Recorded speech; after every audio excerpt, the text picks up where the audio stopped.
अस्सलामुअलैकुम सामीन। 17 शबानुल मुअज़्ज़म है, 21 मार्च है। सोशल इंडिया न्यूज़ में आपका खैर मकदम है। ख़बर का उन्वान है फावड़े से हमला, कई ज़ख्मी, 3 की मौत।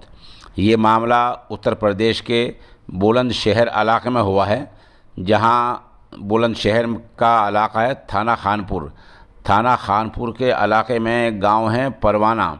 वहां आज पीर का दिन है। सुबह के वक्त में एक नौजवान ने गांव के ही 8-10 लोगों पर फावड़े से हमला कर दिया है।